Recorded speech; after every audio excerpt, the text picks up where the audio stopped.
Sa layong mapalakas ang pagkonsumo at paggamit ng mga Pilipino sa mga produktong gawa sa niyog, lumagdaan ang kasunduan ng inyong pambansang TV o People's Television Network at ang Philippine Coconut Authority. Iba't ibang coconut-based foods itatampok sa ating segment na Lutong Pinoy. May report si JM Pineda. Isa ang coconut o nyog sa mahalagang industriya sa Pilipinas. Aabot kasi sa 60 mga produkto ang kayang magawa gamit lamang ang nyog.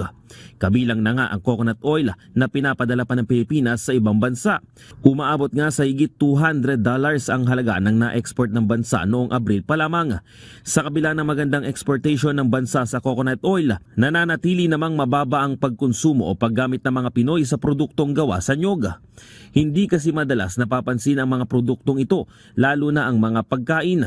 Yan ngayon ang target ng partnership ng People's Television Network o PTV4 at ng Philippine Coconut Authority. Naganap ang contract signing ng dalawang panig para maitampok ang mga coconut-based foods sa segment na Lutong Pinoy ng Rise and Shine Pilipinas. Gusto lang natin mag-awareness ng ating taong bayan kung ano-ano yung mga benefits ng coconut. Yan ang gusto namin i-highlight sa gagawin nating Lutong Pinoy with PCA. At hindi lang yan, kundi showcase din natin yung lahat ng regional cuisines natin na itinatago pa ng ating mga magulang, ng ating mga lolo pagdating sa paggamit ng ating coconut as a base ingredient. Binigyang diin rin ng PCA na mahalagang maipakita sa mga manonood kung ano ang may dudulot ng coconut sa ating kalusugan. Mapapalakas nito ang ating katawan dahil sa mga benepisyong dala ng nyog. Buko, no? Instead na mag-energy drink ka, dapat mag-buko juice ka na lang kasi very rich sa electrolytes yan. And sunod natin yung coconut sugar. Dapat yung coconut sugar, mas maliit yung glycemic index niya compared to a table sugar.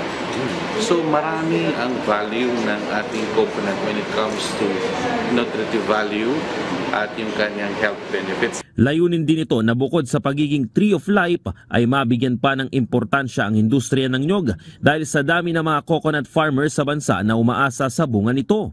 Sa talangan ng PCA, nasa 2.8 million coconut farmers ang mayroon sa Pilipinas.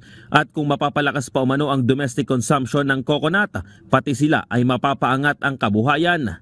Para naman sa PTV, daan ang sanib puwersang ito para suportahan ang pagpapalakas pa sa coconut industry. The airing of this program and our acceptance of this program supports the administration's coconut farmers and development plan. By providing airtime, we hope to be of service in disseminating the information to our coconut farmers and the people in the countryside on their contribution to national development. JM Pineda para sa Pambansang TV sa Bagong Pilipinas.